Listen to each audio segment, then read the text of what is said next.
Aimable téléspectateurs, bonjour. Toute heureuse de vous retrouver comme dans ce nouveau numéro de votre magazine Jouvence consacré à l'entrepreneuriat, mais aussi aux activités socio-éducatives, culturelles et artistiques des jeunes. C'est dans cette dynamique qu'on reçoit dans ce tout nouveau numéro de votre magazine Jouvence un jeune entrepreneur guinéen qui évolue dans un secteur pas très convoité, mais il arrive à tirer son épingle du jeu de cette activité. En tout cas, avant d'aller dans le vif du sujet, je vous invite à suivre le portrait de notre invité du jour.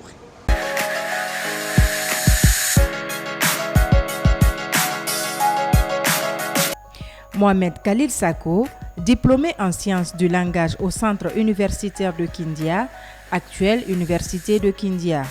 Passionné, dynamique et coriace, a embrassé le monde de l'entrepreneuriat par la mise en place d'un événement de mode et au fil du temps, sa passion pour les engins roulants, c'est-à-dire la conduite, surgit et grandissait plus d'un. C'est dans cette dynamique qu'il entame le boulot de chauffeur au sein d'une société de la place. Ce métier lui a permis non seulement d'économiser, mais aussi d'acquérir davantage de l'expérience dans ce domaine. Mohamed Khalil Sako est aujourd'hui l'administrateur général de la société MAM Location Voiture, dotée d'une équipe commerciale, jeune, dynamique et disponible à tout moment.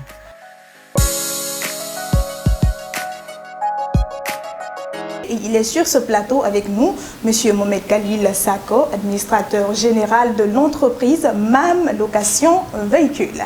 Bonjour à vous, M. Sako. Bonjour, madame. Alors, au-delà de tout ce qu'on a dit dans le portrait, pouvez-vous nous parler de vous? Merci, madame. Et je suis très honoré et ravi. M. Sako Mohamed Khalil est né en 90. Ah ouais, dans les années 90. Ça fait jeune. Oui, évidemment. Et j'ai fini mes études en 2012.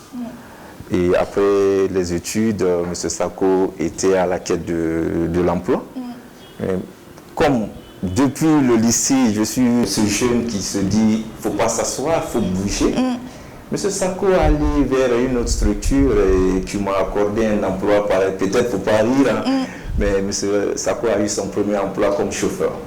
D'accord. On dit qu'il n'y a pas de sous-métier, je pense qu'il n'y a pas de quoi se moquer. Évidemment, non, il faut le dire comme ça, d'aucuns vont se moquer et dire okay, pourquoi finir les études et être chauffeur d'une entreprise. Et j'ai fait 2 ans comme chauffeur d'une entreprise qui m'a permis de connaître toute la Guinée, par exemple, et toute la Guinée, dans les confins de la Guinée. Après, M. Sako est allé encore dans un département ministériel pour la recherche toujours. Je suis allé, c'était au département des ressources humaines, au ministère de la Culture. Là, je remercie M. Kingoma, et qui m'a permis de découvrir un certain monde professionnel, au fait. Et c'est dans ça que je suis resté. Comme je dis toujours, c'est le stage. Après le stage, je suis allé encore dans d'autres structures, aller me performer. Mais après, avec tout ça, j'étais à côté, je faisais le chauffeur à côté. Ce n'était pas dans ce métier, c'était pour c'était pour... non, en fait, non seulement c'était pour avoir quelque chose derrière, mais c'était pour ne pas s'asseoir. Je suis contre cela. J'aime les jeunes qui bougent et je bouge. Et j'aime toute personne qui bouge. C'est comme ça que je suis resté dedans. J'ai lancé une première structure de jeunes. Je suis rentré dans l'événementiel. L'événementiel, j'ai pu structurer l'événementiel. Pourquoi ne pas me lancer dans un événement qui impacte un peu la vie de la nation, la vie économique de la nation? Je suis resté dans ça. J'ai créé le salon de textile et de pain africain. Et cela m'a offert aussi beaucoup d'opportunités et beaucoup de relations. Ça, j'avoue. Et je suis resté dans ça. Je suis allé encore vers le marketing parce que je me suis dit pourquoi ne pas bouger. Je suis allé concocter quelques commerçants à Madina. Oh oui, je suis allé là-bas. C'est pour vous dire qu'on a bougé beaucoup. Vous êtes vraiment... Voilà, c'est pour vous dire combien de fois je bouge. Tout ça, c'est pourquoi? C'est pour avoir une stabilité de nom. J'ai recruté une dizaine, quinzaine de jeunes pour aller promouvoir un peu les produits de nos clients. Au fur et à mesure, je gagne en expérience. Beaucoup d'expérience. Et je suis resté dans ça un jour et j'ai fait un projet. Et parce que à côté, quand je faisais le chauffeur, non seulement je viens de vous dire que ça m'a permis de connaître la Guinée, mais ça m'a permis de connaître le véhicule et l'importance qu'il y a dans le transport pour la location. Alors, on a beaucoup à dire sur votre parcours. Il est vraiment passionnant, ce parcours. J'aimerais tout de suite qu'on aille sur cet aspect. Vous êtes diplômé en sciences de langage. Pourquoi avoir entrepris dans un domaine nettement différent? Il y a une question d'amour qui est là, non? Et je peux dire, l'homme suit son destin. Il faut l'accepter. La vie nous crée des opportunités, certaines opportunités. Quand ça colle un peu à tes ambitions, je pense qu'il faut saisir. C'est ce qui m'a poussé vers vraiment créer une entreprise de location de véhicules. Parce que moi-même déjà, je suis chauffeur à la base. C'est une question de passion. C'est un peu ça et je suis bien d'accord avec vous parce que ce temps-là, c'était vraiment dur pour moi. Donc c'est pour dire que pour entreprendre dans un secteur, il faut déjà aimer. Il faut aimer. Moi, je pense bien qu'il faut aimer quelque chose qui te passionne et aller vers cette chose. C'est tout pour moi. Dites-nous, M. Sako, comment est-ce que vous avez commencé? C'était sur fonds propres ou... J'ai créé l'entreprise par le sou de mon grand-père. Le sou? Oui, de mon grand-père. Donc vous avez hérité? Non, pas hérité. C'est comme si je disais à mon grand-père, donne-moi 300 000 ou 400 000, je vais faire quelque chose. Après, je prends ça, je vais aller mettre ça dans une banque? Non, pas dans une banque. Je vais aller prendre d'abord le dossier. D'accord. À la pipe, c'est pas cher. Ok. J'ai commencé par ça. J'ai gardé l'entreprise dans mon sac. Je parlais parce que je suis quelqu'un qui exprime. Je m'exprime quand j'ai besoin. Je pense qu'en m'exprimant, je suis arrivé à bon terme. J'ai commencé à garder. Ce n'est pas du tout facile. Et en quelle année vous avez mis en place cette entreprise? MAM Location est née en 2021. 2021. 2021. D'accord. Et MAM Location a beaucoup bougé parce que ça trouvait que je faisais des activités antérieures. Et ces activités antérieures m'ont permis aussi d'avoir quelques relations qui m'ont dit « Ok, on va t'accompagner, pourquoi pas, tu es une bonne personne.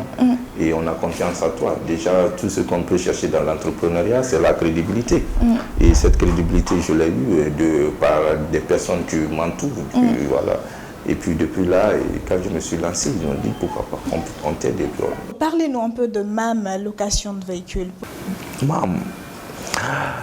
MAM Location, je vais dire MAM, on va commencer par le nom. Mais pour vous dire vrai, MAM, c'est cette fille qui est à mon grand frère, mais que j'adore. J'adore bien cette fille. Je le vois comme ça, me regarder. Quand deux fois on s'appelle, je l'appelle, elle me regarde, elle me dit « Tonton Sako, comment vas-tu » Je dis « Je vais bien, ça va ». C'est ainsi que je me dis pourquoi ne pas donner le nom de l'entreprise à MAM. Et MAM Location de véhicules, il faut le dire comme ça, est une société qui évolue, comme on l'entend, dans la location, le transport et de l'achat et vente de tout type d'engins. Et MAM se subdivise en 3 directions. Pour le moment, nous avons la direction de l'administrateur général qui coordonne les activités. Nous avons aussi la direction marketing, communication et commerciale. Il y a la direction logistique. Et c'est ça un peu l'organigramme du MAM. Et à côté, nous faisons d'abord la location, comme je vous ai dit. La location aussi, c'est des petites voitures, et des 4x4, des engins lourds, de BTP. Et aussi le transport de marchandises surtout, et qu'on vient encore d'insérer par rapport aux besoins des clients. Oui. Alors, dites-nous, ça se passe comment cette location? Qui sont vos clients potentiels? Oui, nos clients potentiels ici dans le ciblage, c'est tout le monde. Par exemple, on a catégorisé un peu, je ne vais pas tout détailler, mes stratégies en fond, je ne vais pas le dire totalement. On en a besoin parce que c'est permettre aux autres jeunes d'entreprendre. Oui, c'est permettre. Ils ont besoin d'être inspirés par vous. En fait, on a commencé par catégoriser nos cibles. Vous avez compris. Et nous avons les consommateurs, les citoyens, les particuliers qui sont là. Nous avons les ONG, les sociétés privées, les institutions. Vous voyez, on a catégorisé un peu. Après catégorisation, nous avons commencé d'abord, puisque on ne peut pas bouger seul. On a commencé par identifier nos partenaires, nos concurrents alors. D'accord. Parce que pour moi, la concurrence, je l'aime si elle n'est pas déloyale, par exemple. Bon, et quand nous sommes rentrés dans ces détails, on a pu détecter plusieurs sociétés de location de véhicules. Mais qui évoluent dans le secteur informel. Mais c'est ce que je veux en venir. Fort malheureusement, ce sont des structures qui évoluent dans l'informel. Okay. Et nous, ça joue, ça impacte gravement notre activité parce que pour nos études de faisabilité, on était censé d'abord identifier, connaître comment le coût de location de nos concurrents, mais on a compris que l'informel, le monsieur est chez lui, il ne travaille pas, il a une voiture, madame vient de l'Europe, ou madame veut se déplacer sur les aéroports. Le monsieur qui ne paye ni taxes, ni quoi que ce soit, il n'a que seulement les frais d'entretien de sa voiture. Il vient, il donne, madame vient le voir, donne-moi 500 000, il lui donne. Et nous, entreprises, on a des taxes, les employés, le fonctionnement, et aussi l'entretien de la voiture. Et quand vous prenez, selon vous, vous êtes à ma place, madame va aller vers qui? Vers le monsieur. Avec le moins 10 ans. Voilà, en fait, c'est ce qu'on a compris un peu dans nos démarches, qu'il fallait changer cela. D'accord. Alors, comment est-ce que vous gérez cette situation? Bon, j'avoue que ce n'est pas facile, hein, parce qu'il y a l'habitude qui est là. Oui. Et j'ai eu à discuter avec quelques patrons aussi de sociétés qui sont dans le même bateau que moi, et j'utilise le mot. Ils m'ont fait comprendre réellement que ce secteur informel-là joue aussi sur eux. Qu'est-ce qu'il faut pour aller à la réglementation de notre secteur? Nous sommes en train de discuter, on a vraiment commencé les pourparlers, mais il faut comprendre que j'ai des aînés là. Quand tu viens quelque part, quand tu viens d'atterrir dans un monde, je pense qu'il faut respecter les aînés, il faut les suivre jusqu'à un nouveau. Si tu vois que ça ne bouge pas, trouve-toi des stratégies pour les faire bouger. Parce qu'il y a ça aussi. Soit on bouge ensemble ou on se bat pour vous faire bouger. On se bat pour uniformiser un peu le coût de nos locations en fonction des villes, par exemple. Surtout en fonction des villes, parce que ça dépend. Nous, chez nous, on a subdivisé la Guinée en 4, en 5 comme ça. Quand vous prenez la ville de Conakry, vous commencez par ça. Vous prenez la Basse-Côte, Moyenne-Guinée et l'Haute-Guinée et Guinée-Forestière. Ce qui veut dire que chaque région a un prix chez nous. Alors, je pense que les téléspectateurs sont mieux édifiés par rapport à toutes les activités que cette entreprise MAM, location de véhicules, mène sur le terrain. Mais on aimerait savoir par rapport, bien sûr, aux chauffeurs. J'estime que vous avez des chauffeurs. Comment est-ce que ça se passe, le recrutement? Quand on recrute, on n'éjecte pas tout le monde, non. On vous écoute, on vous fait passer un texte par un professionnel que nous recrutons souvent pour venir faire le texte. Et quand le texte est passé, on vous catégorise en fonction. Par exemple, un chauffeur qui bouge pour Zélékoré, on va te donner un chauffeur qui non seulement qui connaît la mécanique, ça ne voudrait pas dire qu'on te donne une mauvaise voiture. Non. D'accord. Mais c'est pour... on minimise les risques chez nous. Chez nous, il n'y a pas de risque. On met tout en ordre pour que le client soit satisfait. Vous nous avez parlé de plusieurs autres activités de l'entreprise MAM Location de véhicules. Et quelles sont ces activités et comment vous les menez sur place? Quand nous prenons, par exemple, notre location, dans la location, il y a tout ce qui va véhicule, engins lourds, BTP, parce qu'il ne faut pas se limiter qu'à la location de véhicules. On loue aussi des engins de BTP. Voilà, ça c'est pour des ingénieurs, ça c'est pour des travaux d'aménagement, des travaux de construction. Voilà, on a ces partenariats très bien scellés avec d'autres structures avec qui nous travaillons. Maintenant, quand vous prenez le transport de marchandises, par exemple, c'est un citoyen ou bien un commerçant qui a besoin de prendre son conteneur du port autonome, pour Madina par exemple, du port pour Zélékoré, nous réagissons aussi à ce niveau. Voilà, nous avons, et il y a beaucoup d'avantages qui vont avec nous. Beaucoup d'avantages. D'accord. Alors, vous allez nous expliquer rapidement quels sont ces avantages? Oui, parce que nous assurons nos activités sur le terrain. Ce qui veut dire qu'au cas de problème, l'assurance est là pour nous accompagner. D'accord. C'est tout. Je pense que ça va être un peu prématuré de parler des difficultés, mais minimes qu'elles soient, je crois que vous avez eu à avoir des difficultés. Oui, les difficultés sont énormes. Jusque-là, je suis là, il ne faut pas voir le cadre comme ça, mais c'est comment je fais pour joindre le bout. C'est compliqué, parce que commencer une entreprise sans véhicule, ni rien, c'est compliqué. Voilà, et c'est les parties obscures aussi qu'il faut démontrer à ceux qui nous suivent. Voilà, il ne faut pas montrer totalement que tout est rose chez toi. Il faut montrer réellement que ceux qui te suivent, qui comprennent qu'à partir de zéro, on peut aller. Mam Location, c'est 0 véhicule. Mais aujourd'hui, Mam Location se bat à travers les partenaires, tout, à trouver de quoi payer ou fonctionner ces travailleurs, l'entreprise.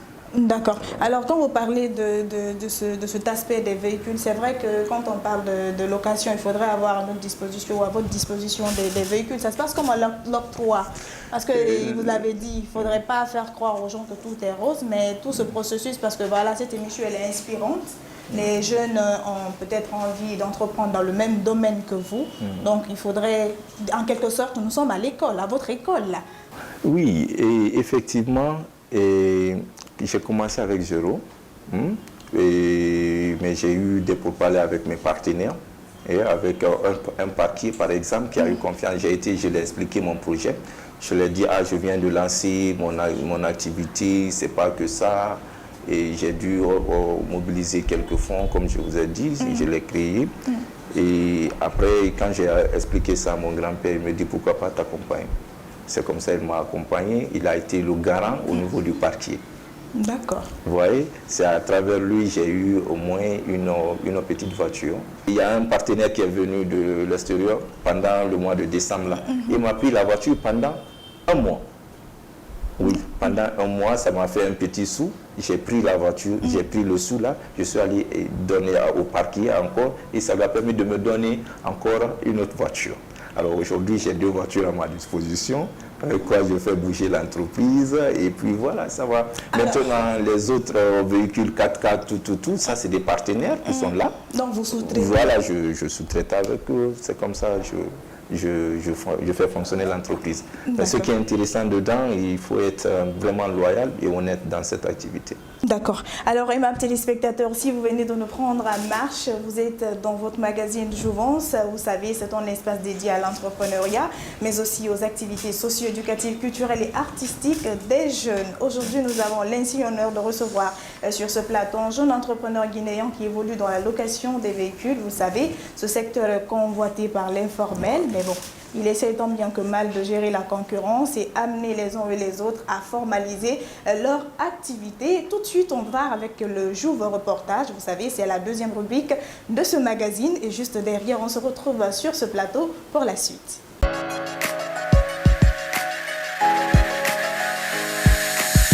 Aujourd'hui, ils sont nombreux des jeunes Guinéens sortant de nos universités et écoles professionnelles à la recherche de leur premier emploi. Une situation qui préoccupe à la fois l'État et les parents, car il s'agit de donner la chance aux jeunes d'avoir du travail pour satisfaire leurs besoins vitaux, venir au secours de leur famille et contribuer au développement socio-économique de notre pays, la Guinée. Dans cette voie, certains jeunes estiment qu'on ne peut pas tout attendre de l'État. Il faut affronter la vie avec détermination, courage et conviction. Autrement dit, se battre pour vivre en tapant à toutes les portes. Une femme, il faut que tu sois battante. Il faut aussi qu'une femme, que tu aies aussi des objectifs dans la vie. C'est très important aussi. Parce qu'une femme, quand tu travailles, tu as de quoi, tu ne dépends de personne, tu ne dépends de ta famille, tu ne dépends de tes amis, tu ne dépends d'aucun homme. Pour moi, en fait, c'est ça le plus important. Avec beaucoup de courage, d'acharnement, on arrive à joindre les deux bouts à travers ce travail. Moi, par exemple, il me faut sortir, aller sur le terrain, aller à la rencontre des clients. Il y a déjà la concurrence et elle est tellement rude que vous avez du mal à vous insérer. Nous parlons d'égalité entre hommes et femmes. Du coup, il ne faut pas se dire ça c'est un métier pour les hommes, ça c'est un métier pour les femmes. Tout ce que les hommes font, les femmes peuvent aussi le faire. Donc, je me dis, prenez vos diplômes, prenez vos certificats et sortez sur le terrain. Allez-y à la recherche d'un travail, il n'y a pas de sous-métier. Ainsi qu'on le voit, l'école est un moyen, ce n'est pas une fin en soi. Après leur formation classique, ils ont décidé d'aller à la rencontre de leur destin.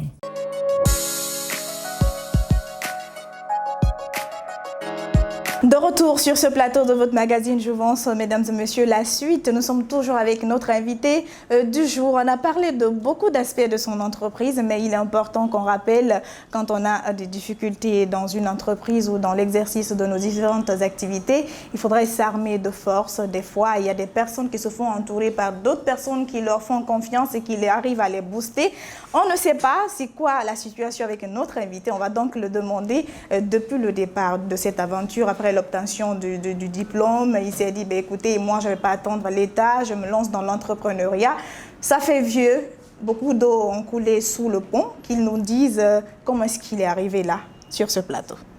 Le début d'abord, c'est de remercier Dieu, parce que c'est grâce à lui nous sommes présents aujourd'hui. Et aussi, je pense que ce qui a beaucoup fait force avec moi, c'est la persévérance et le courage. La confiance en soi. D'accord. Dans toutes choses. Et dès que tu sais que ce que tu proposes est bon, dès que tu as l'idée que tu veux impacter la vie de ton pays, tu veux aussi employer. Parce que moi, je suis de ceux qui pensent que l'avenir de l'Afrique réside dans l'entrepreneuriat. Ouais, non. Et c'est pourquoi je n'arrête jamais d'inciter mes amis à aller vers l'entrepreneuriat. La famille a tout fait pour que j'aille, je me concentre sur la fonction publique. Et moi, je leur ai dit, écoutez, vous avez créé, vous avez pris votre chemin, peut-être que vous avez réussi. Moi, c'est ça ma vie. D'accord. C'est ça ma vie, je veux grandir dans ça. Maintenant, c'est vrai, les difficultés sont énormes. Le début, comme je vous ai dit, est très, très, très, très épineux, mais il y a eu quelque part où les gens m'ont compris. Parce que je bougeais, je descendais, les gens m'ont compris, les grands frères. D'accord. Ouais. Alors, parlez-nous maintenant du personnel. Comment est-ce que vous arrivez à gérer? Est-ce facile? Parce que je vois que vous êtes entouré plus par les femmes. Avant que je ne mette tout ça en place, j'ai eu un peu travaillé avec des femmes que je connais beaucoup et que je ne peux pas donner leur nom ici. Donc c'est comme pour vous que vous êtes armé, vous êtes outillé à gérer. Je suis outillé très très bien à gérer les femmes parce que, excusez-moi, au-delà de ma location, j'ai d'autres activités annexes qui est d'organiser les femmes, les former en tout ce qui est entrepreneur, tout ce qui est textile, j'ai commencé à vous dire. Je vous ai posé cette question parce que c'est rare aujourd'hui de voir dans une entreprise plus de femmes que d'hommes. C'est comme pour dire que vous n'êtes pas de ces gens qui ont trop de stéréotypes, dire écoutez, la femme, c'est l'homme d'abord, après la femme. Chez vous, il y a l'équité qui prime là. Surtout, je suis un adepte de ceux qui pensent qu'il faut l'équité. Non, il faut ça, au fait. J'aime tout le temps dire que la femme, c'est 2 fois l'homme. Excusez-moi. Et j'aime le dire comme ça, parce que quand elle s'y met, tu lui lances des défis, elle va au bout. D'accord. C'est vrai, les retards sont là. Mais je pense qu'un manager, c'est quelqu'un qui comprend, qui sait lire, qui sait se mettre à la place des gens. Voilà, qui sait se mettre à la place des gens, comprendre ce qu'ils veulent. C'est vrai, j'ai des principes, je suis des fois, comme le disent certains de mes collaborateurs, je suis bizarre des fois, excusez-moi le terme, mais c'est comme ça, je fonctionne, j'ai confiance. Je te mets en confiance, et je te dis ce que tu dois faire, je te donne tes tâches. Et je pense que quand même pour le moment, ça va. C'est le plus important. C'est le plus important. Il faut savoir cocher. En tout cas, c'est ce qui rend productif un employé. Voilà, quand l'environnement est adéquat, je pense qu'il n'y a pas à s'inquiéter bien pour le rendement. En tout cas, mes téléspectateurs, nous sommes presque à la fin de cette émission. Mais tout de suite, M. Sako, dites-nous, c'est quoi pour vous l'entrepreneuriat et votre point de vue par rapport à l'entrepreneuriat jeune aujourd'hui en Guinée? Je vois qu'il y a beaucoup d'évolution. Je vois qu'il y a beaucoup d'évolution parce que moi, je suis souvent dans les régions, dans les zones rurales, et j'aime aller former les gens. J'organise des formations en entrepreneuriat aussi, financées par certains partenaires. Parce que, voilà. Et moi, je pense qu'il y a beaucoup. Les jeunes sont en train de comprendre que l'avenir de l'Afrique, pourquoi pas de la Guinée, réside dans l'entrepreneuriat. Aujourd'hui, on n'a pas besoin d'avoir des centaines de millions qui vont te peser le poids, qui seront des poids pour vous. Moi, je pense que le bien-être, ça vaut le coup. Avoir 1, 2, 3 employés, faire ce qui te passionne, je pense que c'est la meilleure des choses. C'est la meilleure des indépendances. C'est la meilleure des indépendances, là. Quand vous prenez la manière dont je vois l'évolution de l'entrepreneuriat, les jeunes, surtout les femmes, ils se battent beaucoup dans ce secteur. Ouais, c'est vrai, il faut amener surtout aussi les femmes à se battre, mais j'en suis sûr que les femmes se battent. Parce que moi, je suis avec des femmes de milieu rural, là, et je sais que combien de fois les gens l'ont vu, parce que je suis artisan à la base. Et aussi, quand on aurait bien voulu que vous soyez en textile guinéen pour mettre en évidence toute cette passion pour l'artisanat. Bon. Je suis d'accord, mais l'artisanat, c'est là, c'est dans le sang, quoi. Ça, ils savent, peut-être que d'aucuns me regardent et ils sauront quoi. Ils savent déjà qui je suis un peu. L'entrepreneuriat, vraiment, pour moi, c'est l'ouverture de soi-même. C'est vraiment, comme j'aime le dire toujours, c'est de faire quelque chose qui te passionne. Et être soi, c'est tout. En Guinée, c'est compliqué. Mais je pense que l'État va s'y mettre à donner plus à soutenir les jeunes entrepreneurs. Parce que quand tu commences le début, tu vois, il n'y a rien. C'est toi qui te bats pour créer. Tu crées, c'est les taxes qui sont là. Après, c'est l'emploi, tu dois.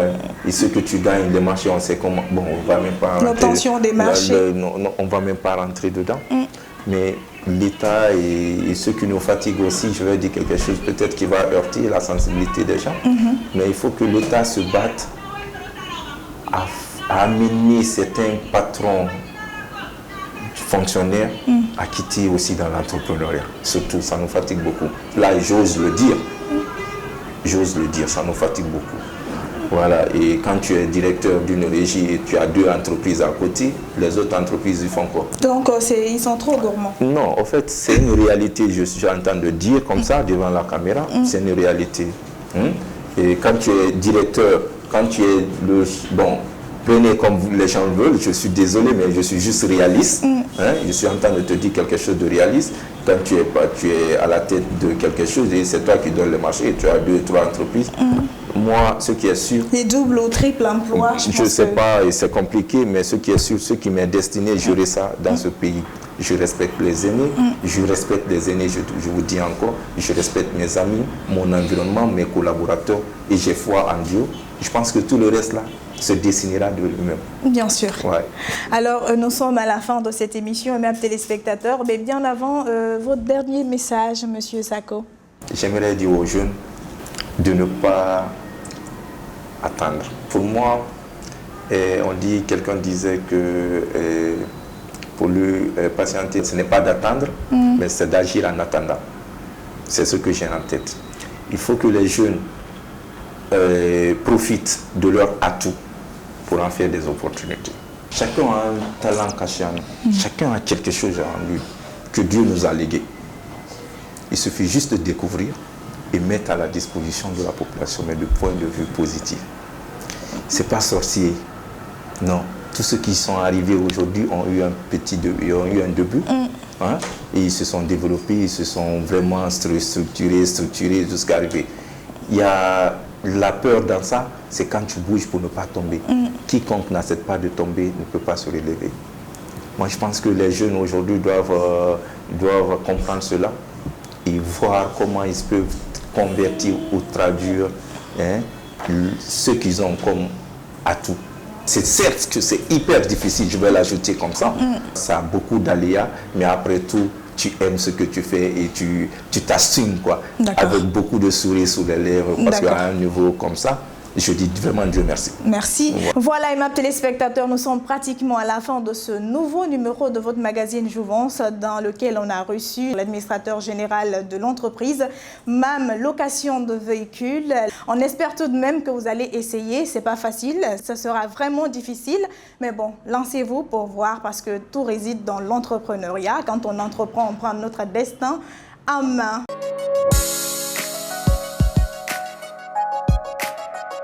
Voilà, aimables téléspectateurs, ainsi s'achève cet autre numéro de votre magazine Jouvence. Aujourd'hui, on a reçu un jeune entrepreneur guinéen qui évolue dans une activité pas très convoitée, mais qui arrive à tirer son épingle du jeu. Il s'agit de la location des véhicules. J'espère que notre invité du jour vous a inspiré et que vous avez pris du plaisir en notre compagnie. Merci à l'équipe technique pour la réalisation de cet autre numéro de Jouvence. En passant, je dis grand merci à ma maquilleuse et ma coiffeuse. On se retrouve le mois prochain pour une nouvelle aventure. D'ici là, prenez soin de vous et au revoir.